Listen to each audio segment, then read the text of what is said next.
All right, Yay. there we are. There we go. Recording is in progress. Got it.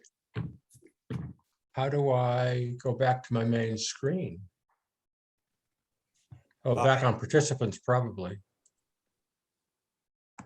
There we go. Yeah, whatever view you want, I guess. Okay. Well, there are 6 of us, not the expected 10 of us, but we'll carry on. So I found this a really dense book with so many. I think her word is tentacles. So many tentacles that we could follow. I know we can't do it all, and I'm sure I'm not a master of the whole book.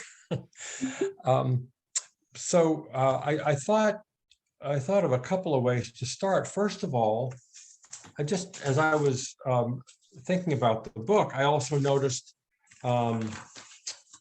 what's his name, Brian De Giovanni's letter in the Herald, where he encourages people to get together to some of these meetings where you can talk about racism. And he starts off with his own personal recollection of being in a situation where somebody who was served last at a meal uses the term, "What am I, black?" And it reminded me of a similar situation. I was at a gathering in a restaurant, and I knew the person to my right pretty well, so I could do this. But well, everyone else got served first, and she sat there while the waitress went back to the kitchen. And right out of her mouth came, "What am I, black?" And I said, "Oh, you can't talk like that these days." And she said, "Oh, I know I shouldn't," and so on and so forth. And I was thinking of another time that I was playing a Scrabble with someone, and they played the word Jew. And I said, "Oh, you can't use capitalized words." And their answer was, no, this is Jew, the verb, as in to Jew somebody out of something. And I said, "Well, I'm sure that's not in the dictionary anyhow. You can't be doing that. You can't be doing that." So I wonder if we're all old enough to remember another time. She refers to changes that took place in the 50s, how things were in the 40s. And I know we are not very far from that time frame, so that I'm sure we remember things in our youth, our early childhood, early adulthood, how things were, witnessed the change of it all, the seeming change of it all. And now I'm horrified to see that we're still wrestling with it all. But I didn't know if we could start with just personal recollections of when we were young, what was sort of norm, the comments, the situations we were in. I don't know if anybody else has got some stories like that. I have a couple. I was raised in an all-white town, essentially like Groton. I mean, it's the same idea. And until we moved to Chicago, my kids were as well. And we were driving through, it was the summertime, and we were driving in downtown Chicago, and with the windows open. And my daughter, who was, the size of a minute, we came up to a stoplight, and she looked at the car next to us, and it was a car full of Black people. And my daughter said, "Mom, those people are all dirty." And so, she that was her first experience with Blacks. And at that same time in our lives, we were living south of Chicago in a community about maybe 30 minutes south of Chicago. And it was in a neighborhood. I had moved in there. I was transferred in, and we bought in a neighborhood that we could easily sell to because I expected to get transferred out. And there was but it was an all-white neighborhood. And until some neighbors, some people across the street moved in, a black couple, who my wife and I got to know, and we're friends. We would go out to dinner and so on. And unbeknownst to us, there was apparently a tradition of a neighborhood barbecue that would happen once a year, sometime around midsummer. And so we were invited to that, and because we were the new kids on the block, pretty much, they said, bring anybody you'd like. And we said, fine. So we were talking to, or my wife was talking to one of the planners of this whole event. And we said, well, we invited the couple across the street and the black couple. And all of a sudden, without going through all kinds of detail, the event got moved to a different location, and ultimately it was canceled. And I couldn't believe that. And it was one of the reasons that, we felt very comfortable getting out of Chicago. Even though this family was part of the neighborhood, they weren't expected to be at a neighborhood barbecue? Right. Mm-mm. So those are two kind of indelible memories that I have. I'll give it a shot. I was also in an all-white neighborhood growing up. This was in New Jersey in the 50s, and I don't think I had seen a black fellow until in Boy Scouts, so I joined Boy Scouts at 11, maybe at 11 or 12. Two of the senior patrol leaders were black, and these guys were phenomenal. And these guys were in high school already. They were athletes. One was a phenomenal singer. So they were real leaders of, in their style and everything. So it just seemed, totally natural. But there was no connection with them outside of Boy Scouts. I'm not even sure where they lived, actually. But they were also enough older that there probably would have been anyway. And so there was still very little contact. When I went to college in 58, a few years later, I was on the executive committee of the fraternity, and we admitted the first Jewish fellow into that fraternity under the threat from the national office that we would be expelled. And we said, they need us more than we need them. So go ahead, we dare you. And nothing ever came of it.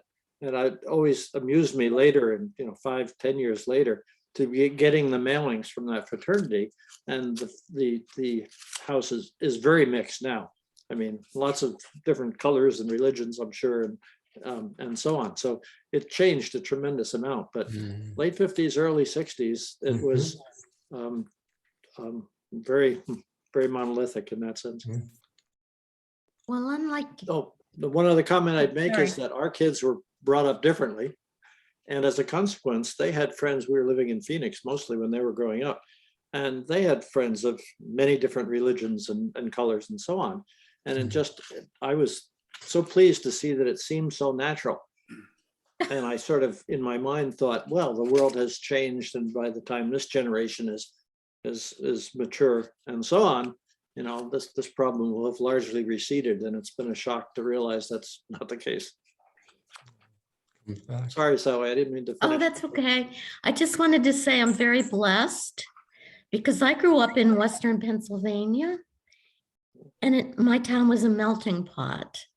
So little did I know at that time. I mean, who would ever think at that time how lucky we were? I will tell a personal to my family story. We were raised to be non-prejudicial against anyone because my my parents were, when my parents married, was an interreligious marriage. Mhm. And my father was disowned. Mhm. And I have a whole bunch of different last names, changed their last name, and I'm seriously disowned. Yeah. So there was always the talk about treating everybody equally. And yet, when I was 10 years old, so this was 1956, my parents had a house built. And that summer, my father had a crew from his job site, Black men. And I used to go, we called it the shop. I used to go down to the shop, and I always played with the Black men. I loved them. They were so sweet to me. So I was really happy that they came to come and build a little retaining wall around the side and the back of the house. And it was summertime, and it was beastly hot in New Jersey. And I was home sitting in the kitchen table. My mom was serving me lunch. And one of the men came in and asked for a glass of water. My mother said, certainly. And she gave him a glass, came to the back door, gave him a glass of water, and he left and he thanked her, and she was very gracious. And then after she closed the door, she turned to me. She winked at me, and she went, and she threw one of our drinking glasses in the garbage. No. And that was my lesson about hypocrisy. And that was my lesson to say, never, ever, ever say the words and not the actions. Mhm. I've been a fighter ever since because of my mother did. Mhm. What a story. Fascinating. I've got another college story. Uh, Freshman year biology lecture. We're all moving in. Very first lecture, very first day, and across the front of the room walks this stunning female. And my first thought was, well, out of my class. But as it turned out, we had lab together. And feeling brave one day, I went over and started a conversation. And coming to find out, there was more there than I thought. So soon after that, her last name was Morris. Soon after that, I was talking to my roommate. She was from outside Chicago, and so was my roommate. And I was saying, hey, this, I've met this girl. I think she's pretty amazing. And look, and I showed her a picture in the Facebook, the freshman class, all the pictures. And he said, well, David, she is Jewish. What do you mean? How do you know? Oh, come on, David, he says. Her name's Morris. She's from Highland Park. Like the rube I am, that made no sense to me. Didn't matter. We're still friends. We're on Facebook together. She and I still communicate. She's done very well as a writer. But it's just, I had never encountered. I grew up also in a very small town.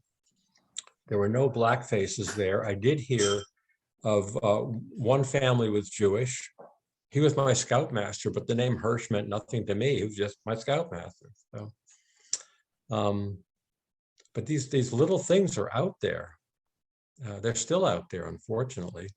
Yeah. We're getting swastikas and all kinds of things showing up in public schools and at the country club. It's still there. When I started reading the book, my reaction was that this might be a little bit over the top, and that, I'm certainly aware, particularly the past 4 years, of how prevalent the racism is and the prejudices and so on. But to equate it to the caste system of India in particular, the comparison she was making, that seemed to be a bit of a leap. I have to say, she makes a very compelling case as in terms of how a whole piece of society can be looked upon, and why that happens too. I had one of my managers way back in a high tech company was from India, and this guy was brilliant. He was a great manager and so on. We had lunch one day and we were talking about that, and I didn't know much about the caste system. And he was obviously from one of the upper classes, but as he described it, the connection he made was to the Hindu religion, that people basically accept where they are in what caste they're in, and live a good life so that when they come back as reincarnated, they will be elevated to a higher caste. And I had never heard that before, and it seemed pretty weird, but oh well. But now so the impression he gave was that there is not a lot of effort to move up among the lowest caste, and clearly from the stuff in the book, it's pretty clear that there would be if there could be. And the Dalits in particular, she talks about as starting to try to make some progress at this point. But I still saw that all as a very rigid, long, thousands of years structure that I didn't equate to just racism in this country. And I didn't have much experience from hearing that prejudice from the Jewish perspective. But she makes a very compelling case that it's much broader and much more insidious than just somebody being a racist. It's a whole way of looking at people that are different, and for reasons that can be self-sustaining. Self-sustaining, yeah. Hi, Lois. Hi, Hi, I'm Lois. sorry. I was doing the minutes for Groton Neighbors and I didn't know it was so late. You lose That yourself was in a work like that. worthy effort. I know, you can be transported at a moment like that and forget where you are, So Lois, just to catch you up, we started off by telling some stories from our earlier years, primarily because we all remember the 50s and the 60s and those times when the sense of racism was being energetically rethought. And we just started to move on to a general sense of the book, but I wonder if you've got any stories you'd like to share about where are you going to sit, Lois? I'm getting dizzy watching you, Lois. Maybe she's leaving. You're on mute. There I you go. wanted to move so the dog was barking and I can shut the door. Okay. Every time I'm talking out loud, she gets to barking. Okay. I grew up in Bethesda, Maryland, and I think the thing that appalls me the most is how much we accepted the norm of things like separate bathrooms, and the fact that we had a maid that lived in the basement with an Oriental rug, mind you. I'm appalled at some of the stuff that was going on that I either wasn't aware of or accepted as the norm, and it was okay. I just wish I could redo it now. Some of those stories in the book yesterday had me in tears. I can't believe that 10,000 people would go out and watch a lynching and want body parts and stuff. It just makes me crazy. But I think there were a lot of things that were accepted, and maybe even things like the fact that Black people might not have been as educated, so they might not be as, what would be the word? I don't know. They might not be worthy to have the best jobs and stuff. And it just appalls me what I bought into especially as a child. Your experience goes to one of the points she makes. We grow up in the culture, and from early on we accept it. I'm thinking of the story of, what do they call it? The Son of Ham shows. Mhm. Remember those? It was throwing baseballs at the head of a black person, sticking through a I don't know, plywood board or something like that. Or the kids throwing bean bags at the face of a black person at a carnival. Mhm. Well, it's just your society. You just grow up in it. There it is. And it's not till you're much more aware that perhaps you question it. Oh, your experience is amazing. Have you got some specific stories to share about that? I maybe need to think about it a little, All right, not sure. offhand. So I agree with you, Bob. My first thought about reading the book called Caste was this is going to be over the top. Oh, it's a popular book. It's the best read on the New York Times. In fact, it was suggested as a book we could read quite a while ago to me. And I thought, yeah, well, maybe it's kind of like the flavor of the month, you know. But then I picked it up, and like you, I thought, oh no, this isn't thin. This is compelling. You know, her other book, Warmth of Other Suns, Warmth of Another Sun, or something like that. Mhm. You know, it was, and if I recall, she followed like 3 or 4 families, and they're apart in the Great Migration. And those to me ended up being interesting stories, but they weren't as compelling as this book because, you know, I mean, I just kept asking myself, how could I have lived in such ignorance? The and it made me question, you know, the greatness of a country built on a foundation of slave labor. And frankly, you know, our entire economy was based on slave labor for the longest time. So it's embarrassing. And I'm not sure that still we don't base a lot of our economy on perhaps taking advantage of people that earn the least salaries in our society. Our values are still for, you know, the rich to get richer and the poor to not have much. There's still a lot of work to do. Yeah, just to give everybody an equal shot. You know, it doesn't tell you where they're gonna. Who knows where anybody ends up? Some of it's just some luck, and some of it's, you know, you know, lucky sperm. But the fact is that we've got a very checkered past. I was writing, so by the way, I don't know, I know it's bicyclette is French for bicycle. Maybe bicycletteur is a cyclist. Anyway, I was riding with some friends, and we were in Vermont, as I recall, somewhere, and we had just climbed up to this beautiful little town. And there was a house at the end of the road. It was like a T. There's a house, a big house, like a, you know, a nice, very nice place that had one of these spectacular views over a mountain range and a valley and so on.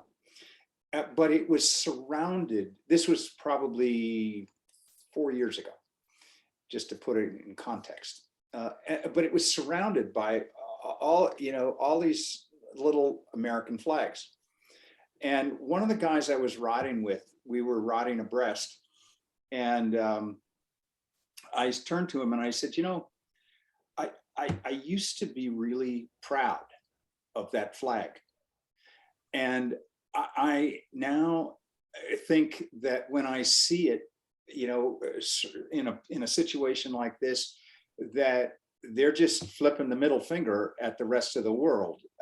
And so I've I really have lost a lot of respect for that flag as a result of the way it has been used.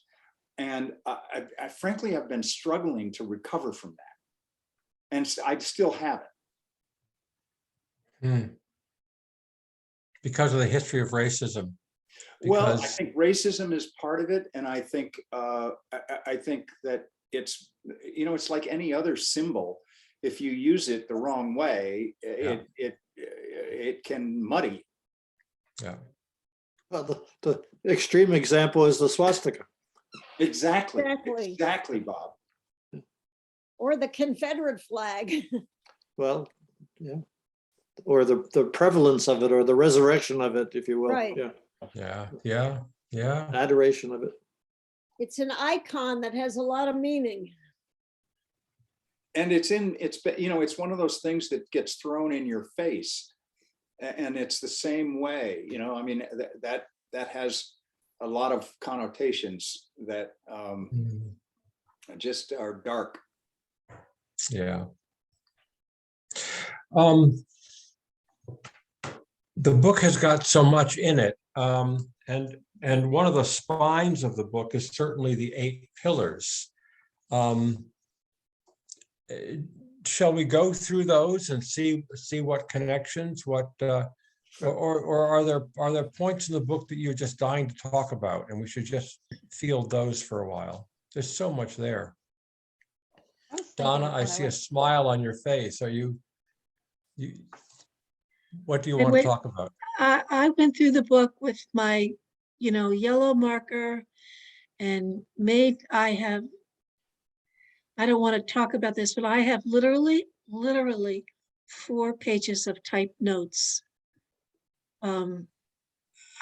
There's just, I smiled because I was thinking, where do I start Yeah, as well? I wouldn't even know. I mean, some of my notes are boldened, some of them are in red, some of them bolded red, because I said, oh, this is important, this is more important, this is more important. I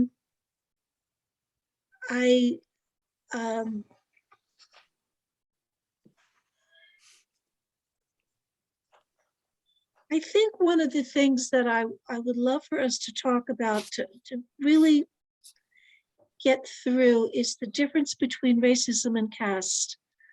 I think that is so important. And I kind of am involved in that because my personal passion is that I'm a prison volunteer. oh, And almost every, and I work at a men's prison. So I say men's because it's who I work with. Almost all the men, I'll be in a room with 12 to 20 men. Maybe there's one white person, one white man, maybe. And typically that would be for a white man's crime, like arson or something like that.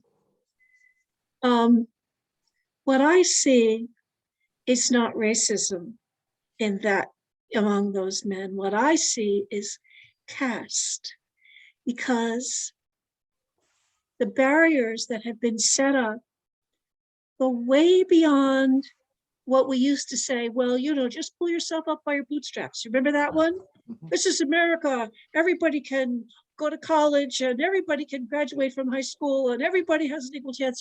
Bullshit, excuse me, bullshit. That is so much. It's the caste system that keeps people at a certain level, that keeps schools from serving young Black kids, that keeps services away from Black people, that gerrymanders our political system and our resources, and that even prevents proper health care.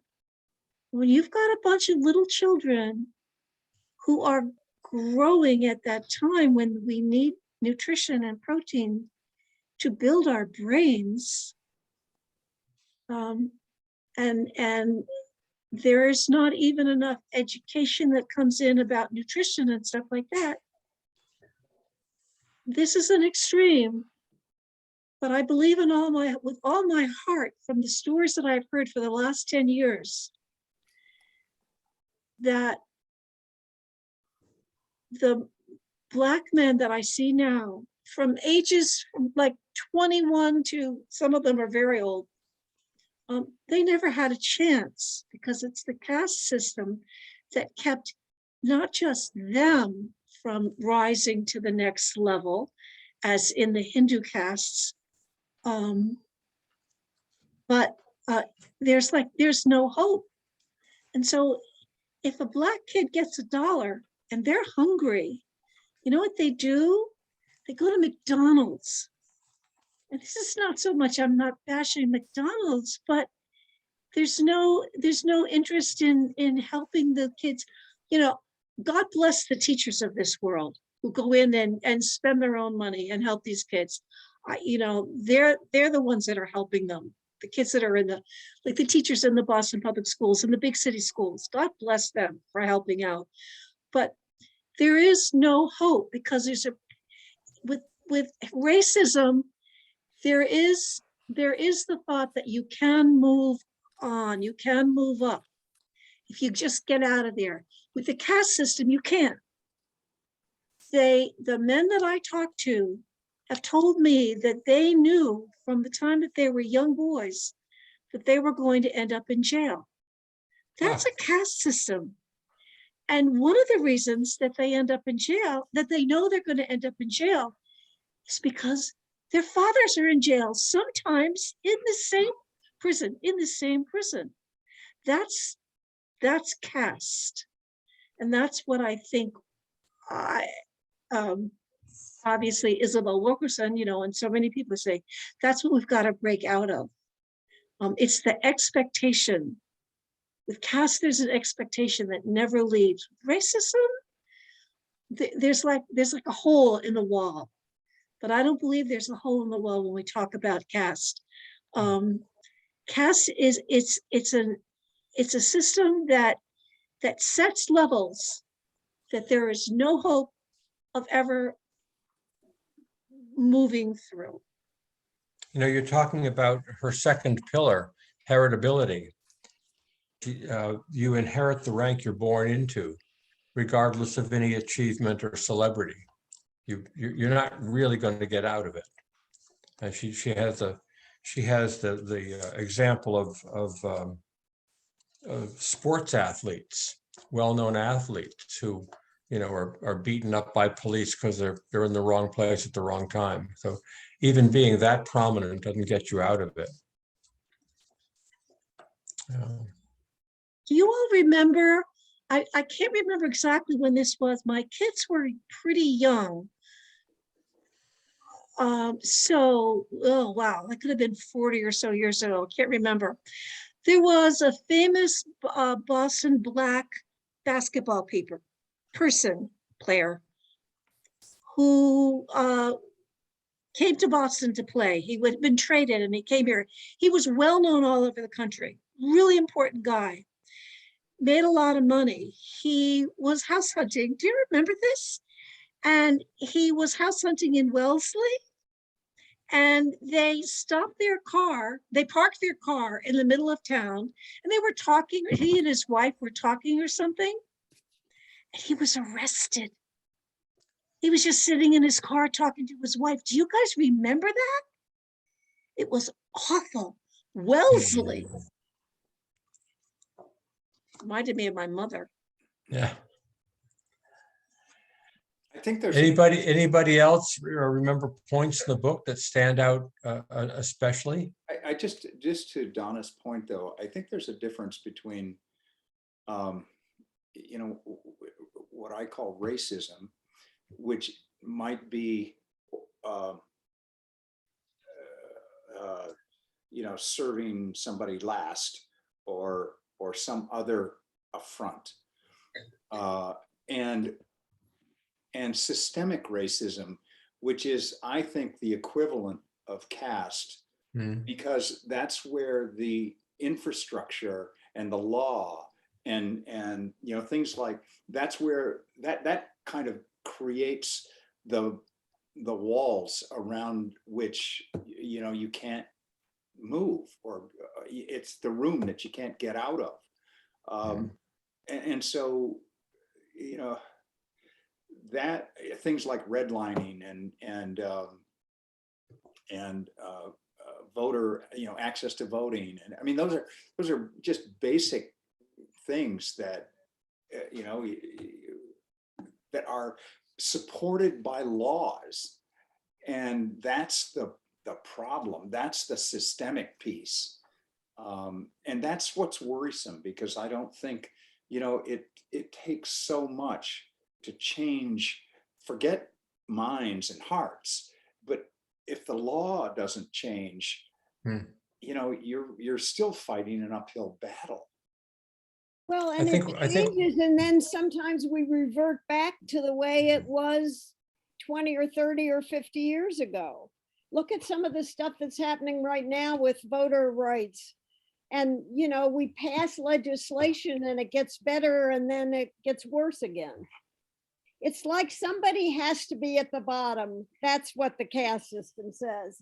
And society accepts that. That was the biggest revelation for me. That's her point, that the society, many societies, in fact, need lower levels.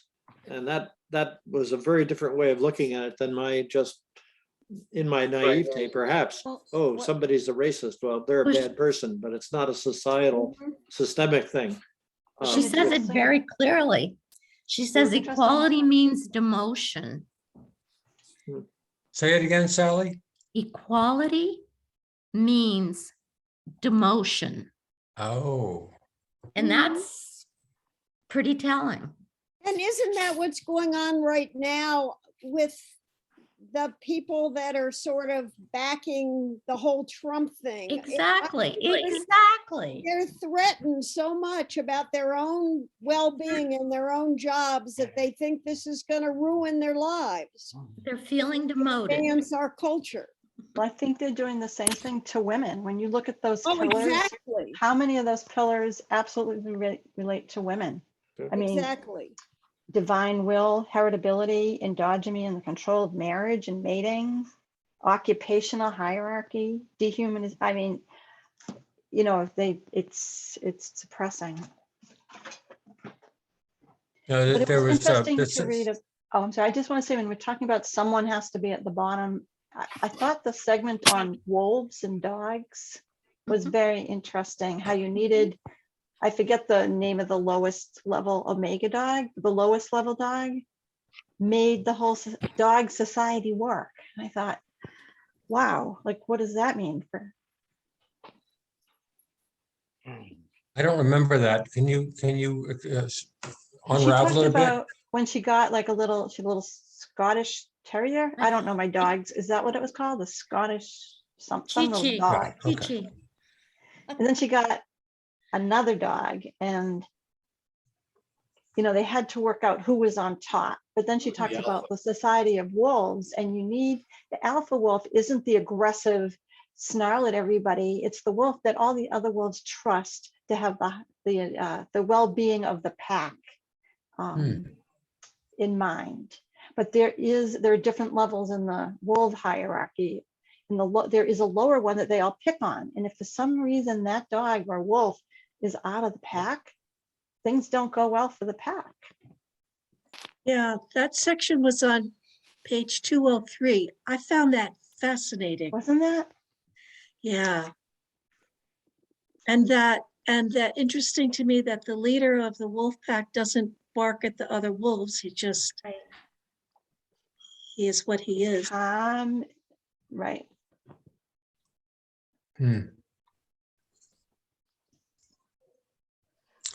Have any of you heard, did you hear Whoopi Goldberg when she talked about the Holocaust and said that wasn't racism, that was white on white, you did it to each other kind of comment? Did you read about that? I've heard about it. Yeah. I So think it was a mindless, thoughtless comment. well, you know what? I thank her for it Yeah. because she did more to educate people than anyone could, because she educated herself, she apologized, she brought someone on her show to correct it. So, you know, the other thing, I think when you make a stupid or uneducated thing that you say and you learn from it, I think we have to let people move on. You know, I think you have to, you know, give them that benefit of the doubt at least once. Yeah, when no, you were I give talking her- about- I give her credit for that. I didn't know any of the backstory. Yes, yes. And then when you were talking about the verb, like it's crossword puzzle or something, or Scrabble Jew, like growing up, I always I used the word gypped, having no idea it came from the word gypsy. Like once Gypsy. somebody, I learned that, I was horrified. So, you know, I just think I think we have such a double standard. If one type of person says a little slip up, they're banned for life. And there's another side where they can grope women by the, you know what, and it's okay. So I think, you know, it's hard to, you have to make a judgment of who you take at their word that they understand and they're sorry and they'll move forward. And then there's some people that, you know, yeah, right. You know, I don't believe a word you say, and that's the core of who you are. Once someone shows you who they are, believe them the first time. That You touched on something there, Carol, that was a bit of a shock for me. Or I clearly had not understood. At the beginning, she's talking about race and the construct of race and how artificial that is and how it's been manipulated and used in different ways for different purposes, but there's nothing scientific about it. There's nothing that's Right. as definitive as it's taken to be. And that was Right. an eye opener for me. It's arbitrary, right? Yeah, could be very height. arbitrary. It could be height, it could be, yeah, anything. But Yeah, I think the example of height was a particularly good one. Right. Yes, it The was. metaphor to open up your eyes, I thought. Yeah, or the color of your eyes, And she did blue, she did eye color, right? Blue eyes and violence, yeah. right? That That was school brilliant. teacher was really gutsy too. Can you imagine what would happen here if a teacher tried to do that? Good point. if a teacher tried to do that, Yeah, tried to do the thing where she had the blue-eyed kids Oh, yeah. on the brown-eyed kids and vice versa. I was in a class that the teacher did that. Oh, well, for early the on. kids. I think it's really gutsy, but I think it would be in the Groton Herald the next week. Yeah. I think it's a good one. Yeah. There's a point she makes along the way that really she seems to say, well, she does suggest that a lot of this is in us as human beings, that it's just how we are, that the need to look down on someone, to know that there's someone lower, the fear of speaking against power, staying silent even when you sense something's wrong, the need to be assured that we belong to the right group, that our group is okay. Even the way we can get swept up into hate, hateful, sort of a mob psychology thing. We can get whipped up along with others. How on do you think that is? How much do you think we're stuck battling it because of how we are made? Are there any cultures where this doesn't happen? I don't know. I don't know. I don't think, I don't believe that it is endemic to how we are made. Because look at little children. It's not just that you have to be taught, but it's what's in your environment and what you absorb. But I don't believe it's natural. I can't in my heart believe that it's natural. I don't either. In fact, in the book, I think she points to the comment, or the takeaway comment that I had from whatever chapter that was there are no Black people in Africa. Oh, I love that. That was a Yeah. great line. That was Yes. amazing. Yes. Yeah. Wow. I mean, that really brought you up short and said, wait a minute. Yeah, they're either short or tall. They're not black. Yeah. As I read some of that, I was thinking a bit about if you go through Maslow's hierarchy of needs, I think that the lower you are in that set of strata, the more what you say is probably true. At least I like to think, or it seems to me as I observe, that the more comfortable you are and the more fulfilled you are and the further you are up that hierarchy, then perhaps it's not quite as urgent that you find somebody below you. And that Maybe differentiation. you're already aware that they are below you. That may be, yes, it may be just inherent, but I don't know. It seemed like some of the things she was describing, you could sort of rationalize that, well, if you're in a part of an economic class that is struggling and the idea of scapegoats appeals to you and you're looking for someone else that you'd like to stay above or you can blame or whatever, that's more prevalent than if you're in fact quite comfortable and enjoying people of several levels on either side of you. I just think it's a more sharp distinction the lower you get on that hierarchy. I'm not sure that's what she said though. When she talked about all like the last election, no, not the last election, the previous election, 2016, yeah. people were not voting for their own interests. They were voting for like white supremacy. I don't know any other way to say it. So even lower, white men who were struggling. Yeah. All right. But This is where I that's what I'm say saying. I'm exhausted and I level, lost can my see it. thought. At that level, I can see it. Whereas I would be much more surprised at But you don't think that you're saying say white men at the top of the socioeconomic scale are less likely to want to keep that? maybe I just know fewer of them. Well, by it definition, may there are be- fewer of them. No, I suppose to the extent if we're looking just in economic terms, then clearly there's a high percentage of people either well up the ladder that from economic term would like things to be as they used to be and to Right. maintain the differences. There's less concern about bridging the inequality gaps and so on. So perhaps it does appeal, there, but that seems to be more just selfish economics as opposed to saying I've got to be better than this person here, to me. But it could be that I just associate with better people, I guess. I don't know. Yeah, but Probably Carol, do. you make an interesting point because part of the choice in that election was what was being offered by the Democratic platform, I think, was a better situation, but there tended to be a feeling of moving against their own interest, so as to after having a Black president, reassert a white president, and certainly assert a white male over a white female. That she's saying that seems to be the driving dynamic of that election. Which Don't I you- thought made a lot of sense. Reestablish how things are supposed to be. Yeah. That was the first explanation that actually made sense to me.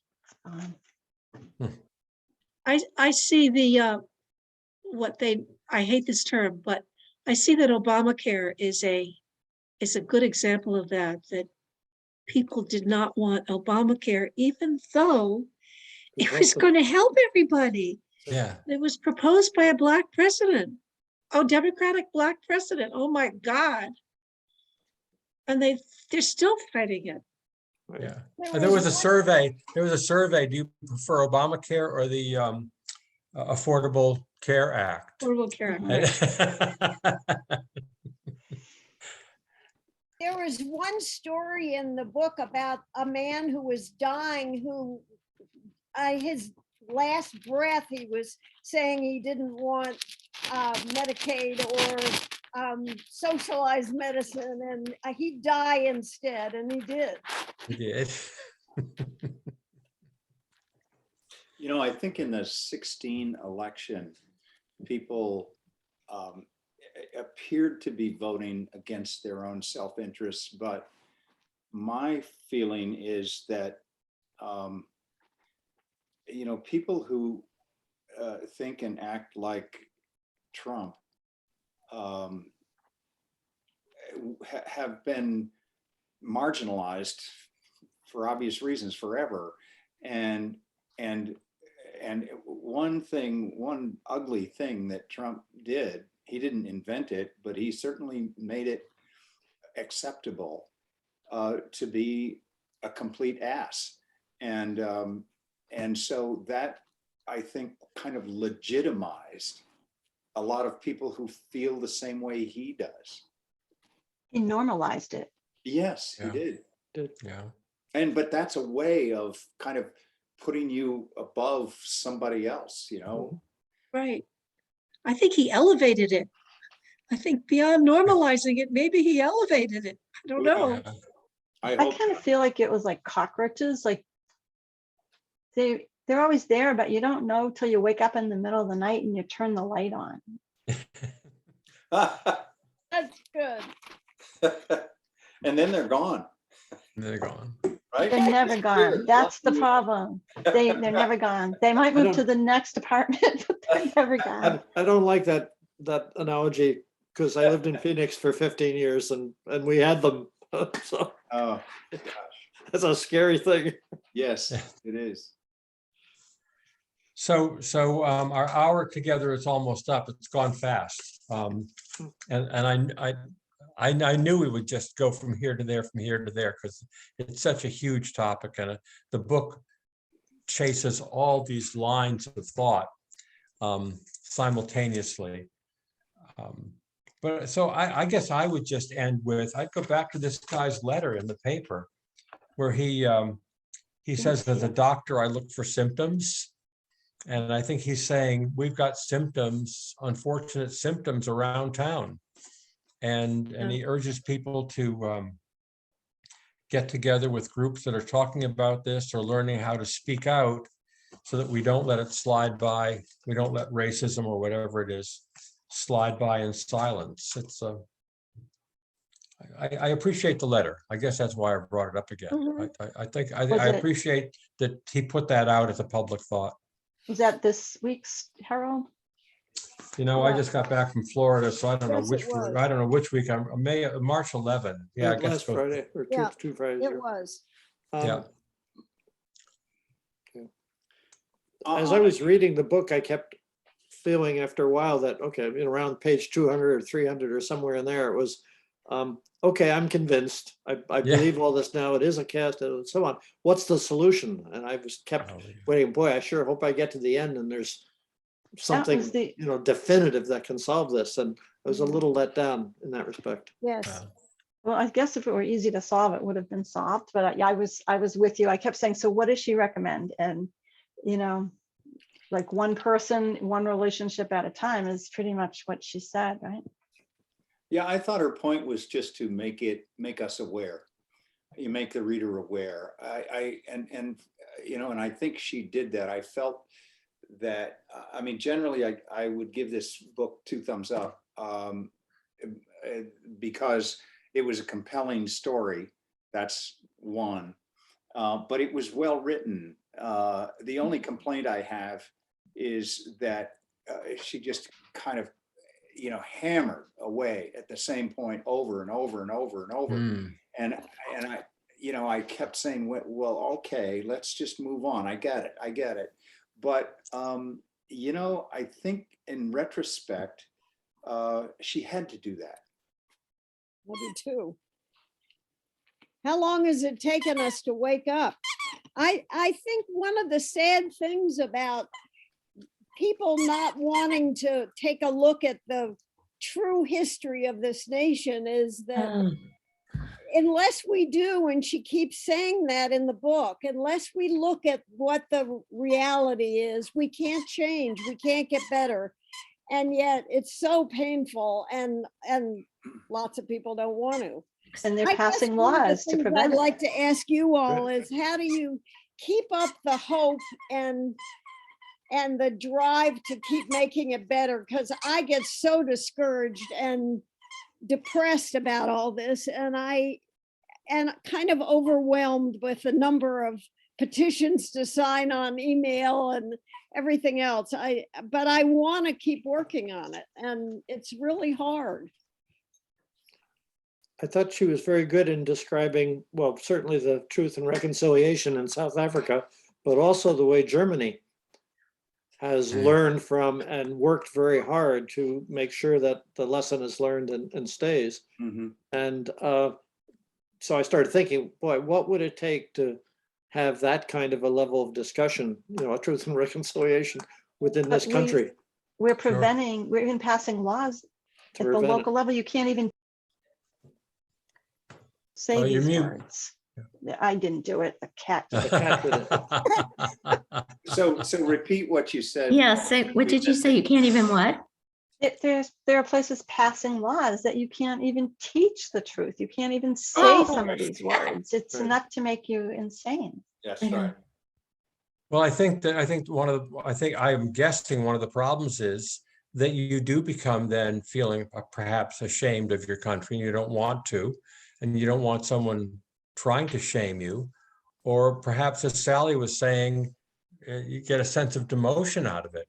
Oh my God, my country's been that wrong, and you feel, perhaps you feel lesser. I don't know. When I was teaching, I would almost every year there'd be at least one German student in my class, and at that time I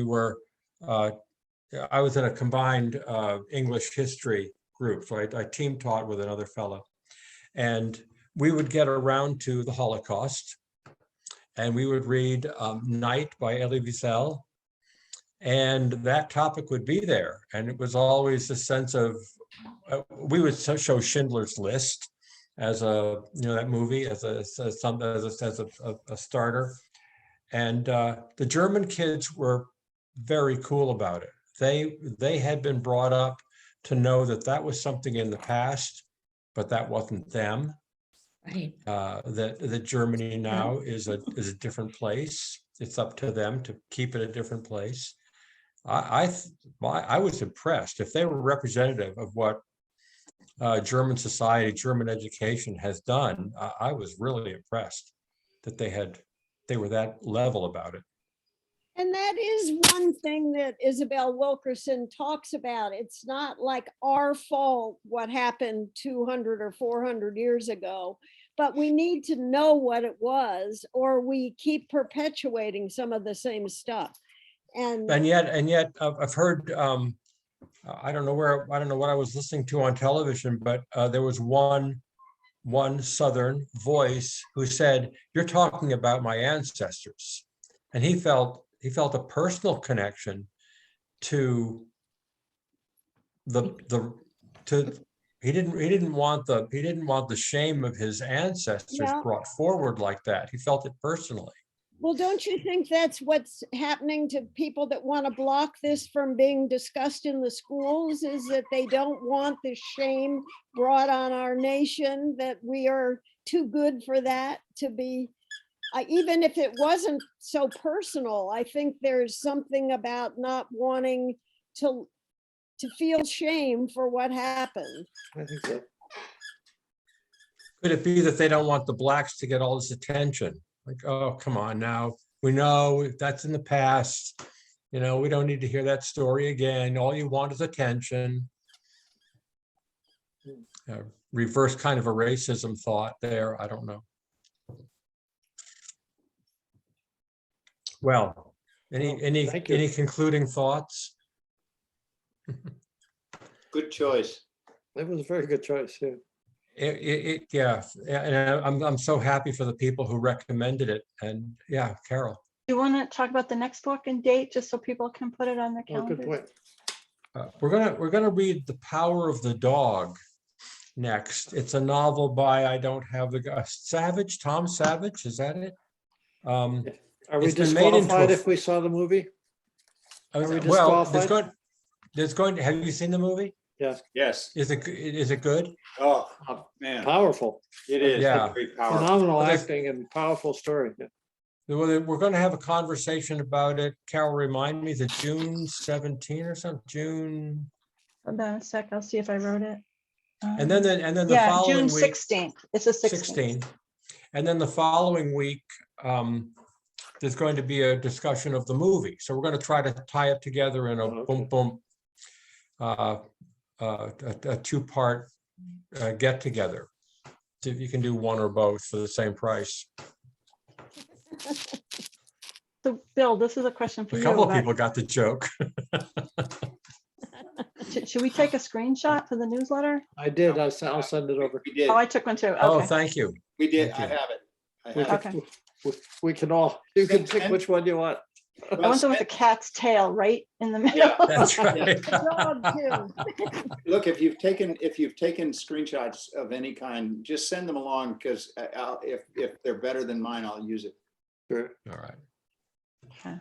Okay. Thank you all. David. Thank you. Thank Oh, Thank you, as David. fun as ever. Hey, Thank David. you. Bye-bye. Be well. Bye-bye.